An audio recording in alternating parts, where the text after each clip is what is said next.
Hey everyone, welcome to the last installment of Inktober 2018 in November.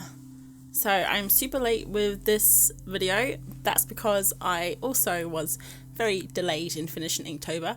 I think I went over a week, maybe 5 days. But I finished it. I really wanted to get all the animals finished, so I'm happy that I stuck it out and did it, even though it was a bit sad seeing everyone else doing other things and I was still doing Inktober.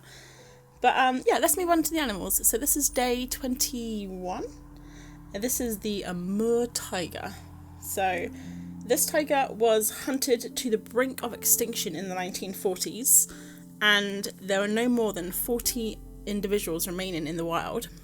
But now, because Russia has been so awesome with their conservation efforts, the tigers are coming back. So there's quite a few of them now, even though they are still endangered. And their main threat is illegal logging throughout Russia, which takes down the trees that their prey eat. So basically there's no more prey left anymore for the tigers to hunt with. So that's the Amur Tiger, and I don't really like the outcome of this sketch. Actually, of all the tigers and cats that I drew, I think I did 5. I only liked one of them. I found these animals the hardest to draw. I'm not sure why. They just always looked weird. I'm definitely going to have to look at them more in the future. And another thing that I found is when I didn't do Inktober for like 2 days or 3 days or 5 days in a row, I came back to it and I hadn't forgotten how to use ink. I still know how to use it. But I found I was like way more heavy-handed than I had been, and I was oversaturating everything. So a few of my Inktober pieces are a lot more saturated than the rest, which are quite pastel-y, which I like better. So I might redo some of them. I'm definitely going to do more because I plan to do a craft fair in January, hopefully, and try and sell these to raise money for charity, including a lot more. So I need to get on it, and I'm not sure if I'm going to do it all in ink. I might do some sketches or some watercolour stuff, but I definitely need to draw more animals, so I will be practicing a lot more animals in the future, which is cool because I really enjoy drawing them.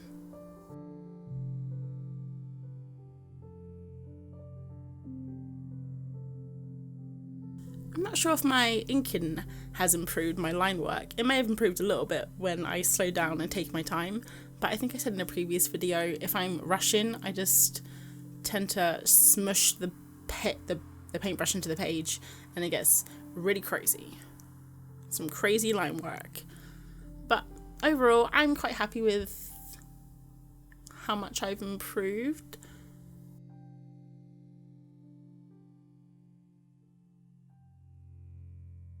I can see why people like doing lots of line work with a paintbrush because there's something kind of therapeutic about it. The only problem I found is, especially when I was filming, I couldn't get my face right close next to the paper, which I'm sure a lot of people do. When you're doing like really detail work, you just want to get your eyes like a centimetre away from the page.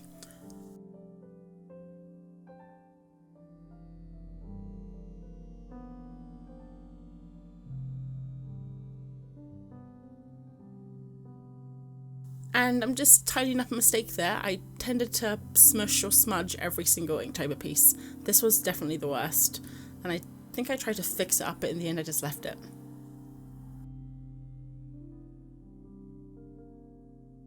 So I tried to fix it with like a shadow, and then I realised that looks silly. So I got rid of it, and I think I just went in with some white gel pen.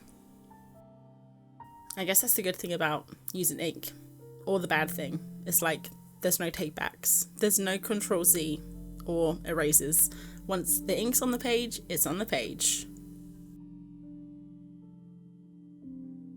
And another thing I definitely think I need to practice with is circles. Don't they say that if you can draw a perfect circle, you're a saint? I don't think I'm a saint.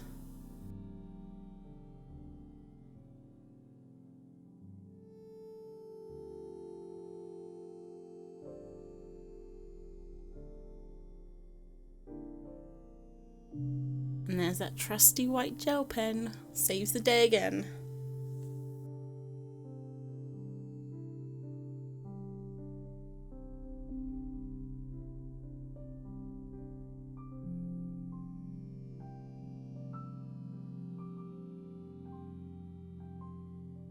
So I also filmed the next day, which is the black rhino.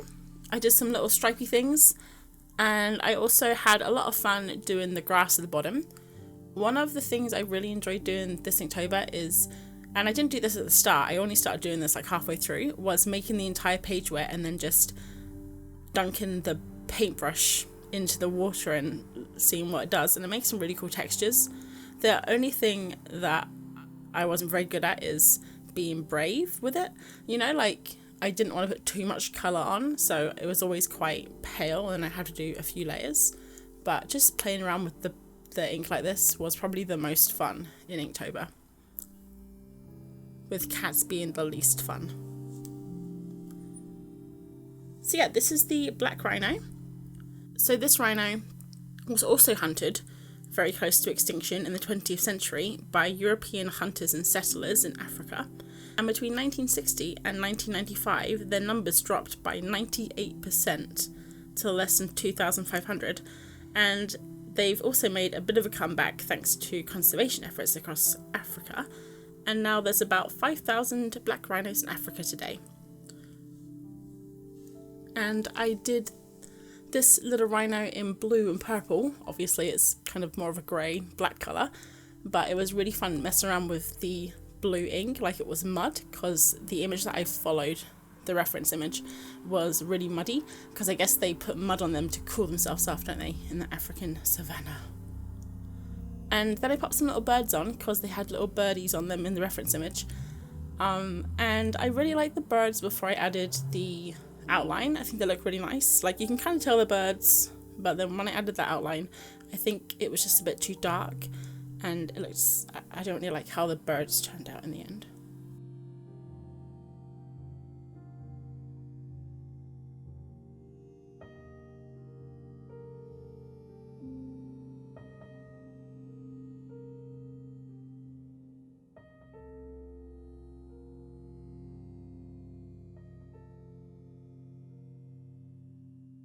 So I know that I took like an extra week to finish Inktober, but I'm still going to say that I completed it. It would have been nice to finish it in October, but I was so busy the middle 2 weeks of October. I barely had time to sleep, let alone ink stuff. So I'm happy with it, and also it's a personal challenge, isn't it really? So lots of people do that thing where they like paint ahead, which I could have done, but I like the idea of starting and finishing an image in one day.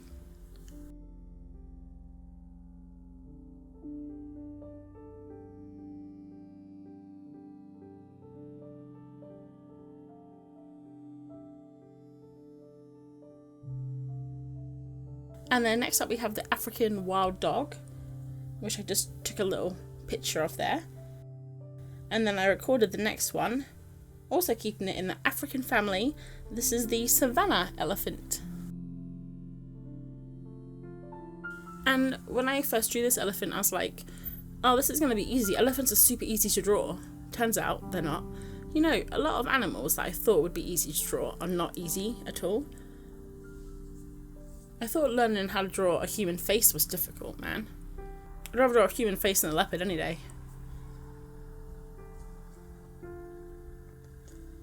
I did find towards the end of the week I was getting a little bit, I wouldn't say burnt out, I just kind of wanted to do something different. Is that burnout? I'm not sure. But I wanted to do something different, and I did find I wasn't rushing them, but I wasn't putting as much detail in as I did with the previous weeks. But I think some of it worked out okay. Like this elephant here, it didn't take long at all. I just literally kept putting water on and then popping ink on and hoping it made nice little patterns before I did the line work, which seemed to work really nicely.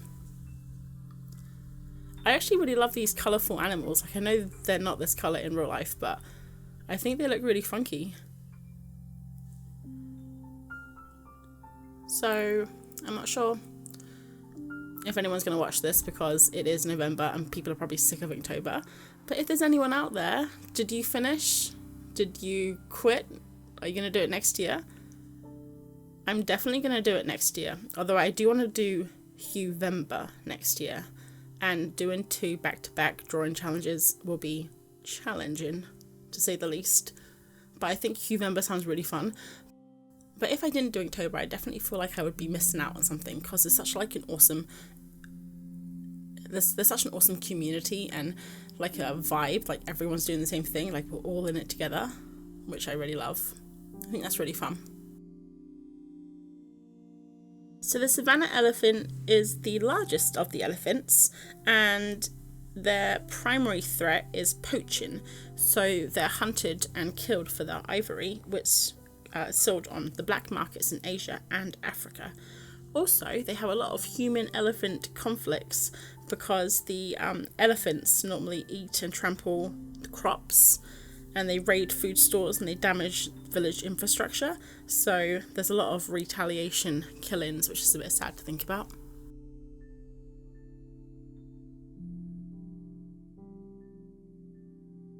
And using my gold ink here, I think using the gold ink was both frustrating and awesome. Awesome because gold ink just makes everything look cooler, but frustrating because I could not get this gold ink to work. I've mentioned it before. It just separates as soon as I end up shaking it. I shake it, it separates, and it's just like a liquid and then a gold mush at the bottom of the bottle. And as the month went on, the liquid kind of evaporated, so it was literally just gold mush at the end. So it came out quite thick, but I love adding these little accents. And next we have the monarch butterfly and the Heinz emerald dragonfly, which I didn't record. And then the next little insect is the rusty patched bumblebee. And this was quite an interesting one to draw because I did quite a few little sketches to start with, and I decided to draw this one here, which is like upside down, hanging from some flowers, but I thought it was quite interesting to draw an animal upside down. So the rusty patched bee was the first bumblebee in America to be listed as endangered last year in 2017, and its population plummeted nearly 90% since the 1990s. So threats to this bumblebee and other bee species are loss of habitat, diseases, parasites, pesticides, and climate change. And the reason why bumblebees and other bees are so important is because they pollinate lots of crops.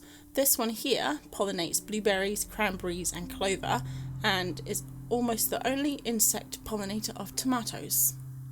So can you imagine life without ketchup? Because I can't.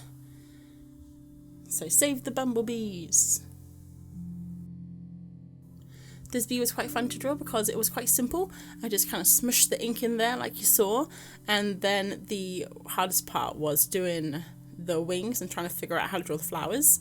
I didn't really know how to draw the flowers because they were very detailed in the page with lots of stems coming out and leaves and stuff, but first of all, I didn't have time to do that, and second of all, I didn't want to attract from the bee, so I kind of kept it very stylistic, and I quite like how it turns out in the end.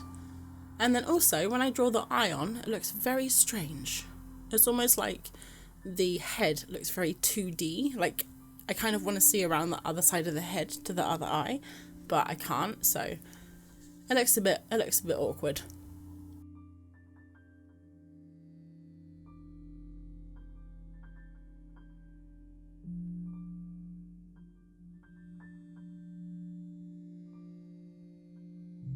So even though I loved using these Liquitex muted inks this year, I think if I did Inktober next year, I'm gonna go with black and white, because I really enjoyed seeing everyone's black and white images, especially when they take black and white and they kind of mix one colour in maybe. And I think it would be awesome to practice tonal changes and things like that.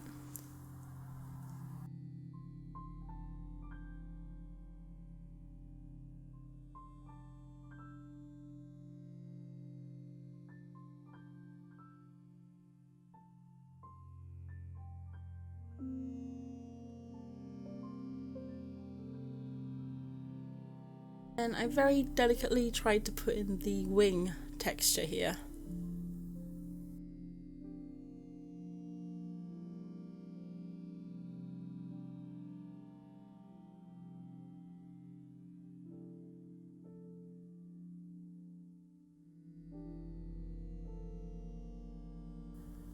And this is one of the images where I didn't use lots of gold. Some of them I used a lot of gold, and some of them I just couldn't really figure out where to pop the gold, so I normally just did spots like this.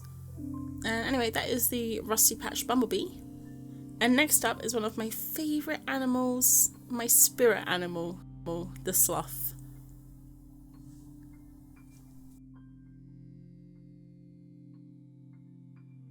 So I actually cheated with this image. I left my sketchbook at work over the weekend, so I would normally sketch and then I would draw from a sketch. So that way I'd kind of use reference image, but then when I came to draw the final, I would use my sketchbook. So it's kind of like a little bit stylistic and sometimes a little bit incorrect, but we won't worry about that. But I cheated with this one because I left my sketchbook at work, but I remember drawing a sloth for like ages ago. So I went through my old sketchbooks and I found this one. So I just copied the sketch. Don't tell anyone. So sloths are from Central and South America and they live in tropical rainforests. They move through the canopy at a rate of 40 yards per day. I have no idea what a yard is, but I think they're pretty slow, right? And they spend up to 20 hours a day sleeping. So the pygmy sloth, I'm not actually sure what this sloth is. The pygmy sloth is critically endangered and the main sloth is vulnerable. So I'm not sure what this sloth is. I didn't even know they had different sloths. Is that bad?